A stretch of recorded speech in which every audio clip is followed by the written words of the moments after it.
Hey guys, Ken here from the Retro Toy Escapades channel in Malaysia.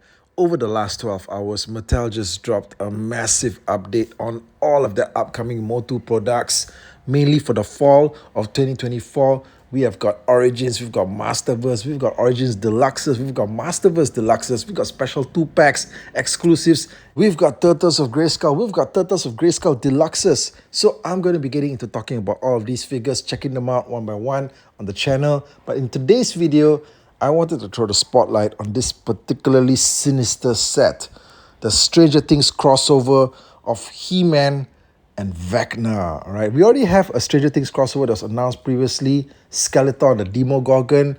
I don't know where that thing is. There's been a bunch of photos, pictures that have turned up online of this thing in package, but I don't think it's been officially released yet. At the time, it seemed like the concept was maybe a one-off thing, but it looks like this crossover is continuing. All right, so we've got Vecna and He-Man here.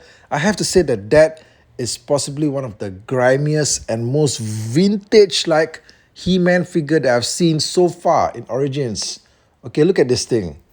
No matter how many times you see it, there's just something about this classic vintage He-Man head that just sucks you right back into that nostalgia vortex.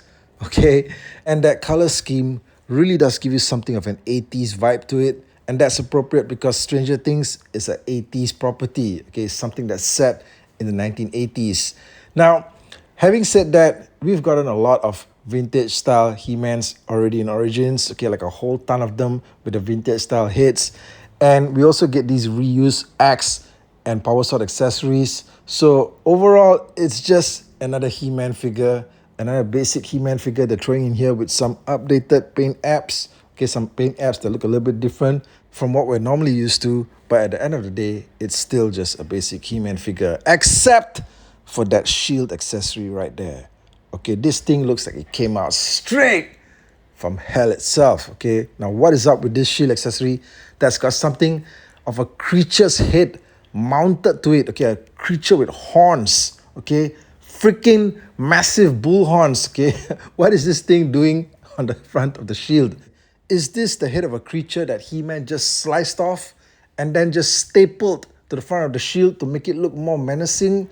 Maybe. Okay, but either way, it does stand out, I have to say. As a He-Man shield accessory, this is something that we've never seen before. And also, it possibly suits in with the tone of Stranger Things, being something of a monstrously, supernaturally themed accessory. It suits in with what Stranger Things is supposed to be. And I guess that's the reason why it's there. But still, okay, you've got to admit, there must be a story behind why He-Man is walking around with a giant creature head plastered onto his shield. I mean, if this is just a design touch, then fair enough. Okay, maybe He-Man just decided to go with something of a more aggressive feel in battle this time around. But if this is really the head of an actual creature that he decapitated in battle, that's what it looks like, okay? I gotta tell you, man, this is just some straight up brutal medieval type shit. Next up, we've got Vecna, the big baddie from Stranger Things Season 4, and a big part of the reason why that particular season was just legitimately terrifying, okay? I mean, Stranger Things in general isn't really suitable for kids, I would say, but that particular season, definitely not for kids, okay? I mean, that was some seriously freaking scary shit. It was also one of the best seasons ever. And Vecna, yeah, he was a legitimately solid, terrifying bad guy. This particular figure, though, not so much, all right? You already know that you're a little bit disappointed when you see that they're just reusing parts from the Turtles of Grayskull Mossman. And I kind of feel that, well, those kind of like tentacles there, the sides there, maybe don't really work so well on a character like this. I actually don't like, characters that come with those kind of like tentacles, spreading out from the sides, okay? I just find those things pretty annoying. And in fact, when you got them up on a display with other action figures, those particular tentacles are just going to knock into and topple over everything. You guys know it's going to happen, right? So I'm not really crazy about the main overall design. The chest armor section there looks pretty interesting, okay? And also, the parts on his shoulder there where it's reused from Mossman. Okay, they got the crusty parts there, pretty okay. This thing kind of looks like Swamp Thing, actually the Kenner Swamp Thing toy mixed up with Mossman. If you have any of those old Kenner Swamp Thing toys, this one is just going to fit right into your collection. All right, that face sculpt there, I mean, it's okay.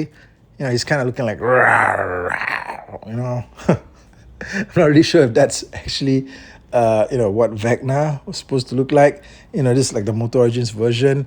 But it's okay, all right? You know, he's suitably menacing looking. The one thing about the whole figure that really stands out, though, you know, just like He-Man, He-Man's got that bitching looking creature head shield. This guy comes with something that looks like a flaming staff, okay? A flaming staff that looks like it came straight out of Ghost Rider's bike, okay? I mean, you know, it just looks pretty awesome. I think this thing's like translucent or something like that. It would be great if it could light up too, but it looks amazing. All right. I think the accessories are where these two guys pretty much stand out. I kind of feel that Vecna should actually, in fact, be a little bit taller, but it is what it is. All right. Now, this particular two pack is going to be a Target exclusive, which works out fantastic for you guys that are staying near to one. Let me know what you guys think of it in the comment section below. What do you guys think about these two figures? What do you guys think about the Stranger Things and MOTU crossover? Do you think it even makes sense to begin with? Should these two properties even meet up? Okay, why would they meet up? Let me know in the comments below. Right? Is there going to be a comic book tie-in as well that tells us the whole story? Hit me up in the comments, and I'll catch you guys again real soon. Take care out there.